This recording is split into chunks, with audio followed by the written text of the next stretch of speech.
Olha, essa afirmação parece ousada, eu sei, mas ela vem da neurofisiologia, da matemática e da filosofia. E hoje a gente vai desvendar por que a tal da inteligência artificial é, na verdade, uma das ideias mais mal compreendidas e talvez até superestimadas do nosso tempo. E essa pergunta não é só papo de filósofo, não. Ela define o jeito que a gente interage com a tecnologia, como a gente trabalha e, o mais importante, define o que a gente valoriza como algo que é só nosso, só humano, nesse mundo cada vez mais automático. O que a gente vai explorar aqui é que essa promessa toda de uma mente digital que pensa sozinha ignora umas barreiras fundamentais, sabe? Barreiras que separam o que é um organismo vivo de um mecanismo digital. Ok, bora mergulhar nisso.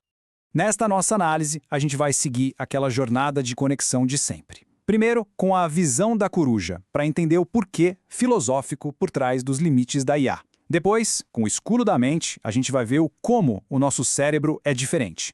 Aí, com a estratégia do povo, traçamos um plano de ação para usar essa tecnologia do jeito certo. E no final, a gente junta tudo para conectar o conhecimento e transformar a ação. Para começar, a gente precisa entender a diferença mais básica de todas entre a mente humana e a máquina. E não tem nada a ver com o poder de processamento. Tem a ver com a natureza da própria informação. Então, o pulo do gato é este aqui. O nosso cérebro trabalha com semântica, ou seja, ele entende o significado por trás das palavras, o contexto, a intenção. Já a IA, ela opera só no campo da sintaxe. Ela é uma mestre em seguir regras, em manipular estruturas, mas não faz a menor ideia do que aquilo tudo realmente significa.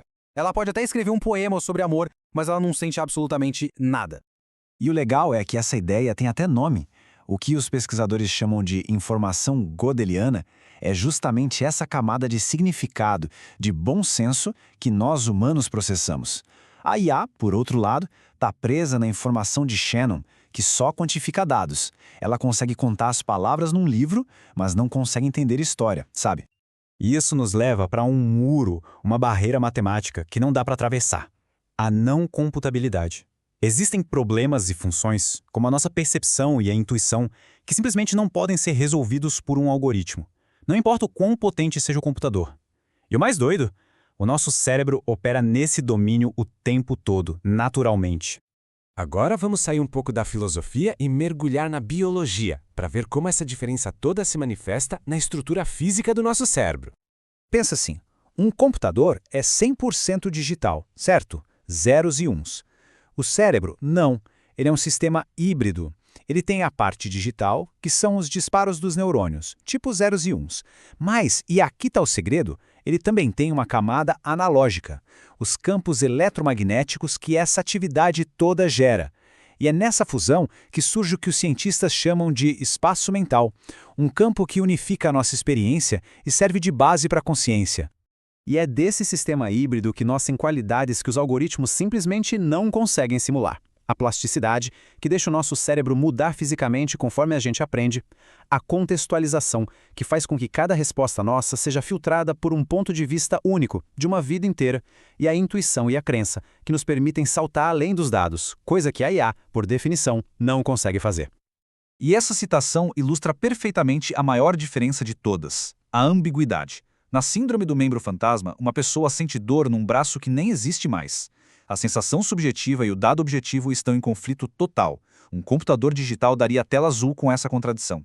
Já o cérebro, por ser analógico e contextual, não só lida com isso como transforma numa experiência real para a pessoa. É o outro nível. Isso tudo nos leva a um perigo bem prático. Toda vez que a gente entrega tarefas que exigem pensamento de verdade para a IA, a gente está acumulando uma dívida cognitiva. A gente está deixando de exercitar a nossa capacidade de entender o significado, de contextualizar, de julgar. E é aquela velha história, músculo que não se usa, atrofia. Então tá, se a IA não é inteligente de verdade e usar demais pode ser ruim, o que a gente faz? A gente joga tudo fora? Não. A gente adota uma estratégia de ação consciente. Primeiro de tudo, vamos colocar a ferramenta no lugar certo. E essa metáfora da biblioteca é perfeita. A IA é a bibliotecária mais rápida e eficiente do mundo. Ela acha e organiza qualquer informação numa velocidade absurda. Mas, e aqui está o ponto-chave, ela não é a autora. Ela não entende o conteúdo, não sente a emoção da história e não consegue criar algo que vá além do que já existe nos livros. Portanto, a virada de chave fundamental está na nossa cabeça, na nossa mentalidade. A gente tem que parar de ver a IA como uma criadora, como uma fonte de verdade. Ela não é autônoma. Ela é uma ferramenta, um espelho que só reflete os dados que nós humanos colocamos na frente dela. O papel dela é aumentar nossas tarefas e não substituir o nosso pensamento. E com a mentalidade certa, a estratégia fica clara. Primeiro, comande, não pergunte. Dê ordens específicas para tarefas de organização, como resuma estes pontos ou encontre dados sobre X. Nunca pergunte o que eu deveria pensar sobre Y. Segundo, lembre-se sempre que a fonte é quem está operando a máquina. É daí que vem a criatividade e o contexto. E terceiro, sempre audite. O que a IA te entrega é um rascunho, uma colagem de dados que já existem, nunca é um produto final. E agora, vamos amarrar todas essas pontas, conectar todo esse conhecimento para, de fato, transformar a nossa ação, chegando ao ponto central da nossa análise. Então, qual foi a grande conexão que a gente fez hoje? Do ponto de vista da filosofia, vimos que a IA lida com regras, não com significado. Da psicologia, que nosso cérebro é uma máquina biológica complexa que adora uma ambiguidade. E da estratégia, que a IA deve ser usada como uma ferramenta para executar tarefas e nunca para substituir nosso julgamento. É isso. Conecte o que se sabe, transforme como se age. E para fechar, fica uma reflexão. A IA não está criando um futuro sozinha. Ela está reorganizando o nosso passado. A questão, então, não é o que a máquina vai se tornar, mas sim o que nós estamos escolhendo ser. A qualidade do espelho, no fim das contas, depende inteiramente da qualidade do que a gente coloca na frente dele.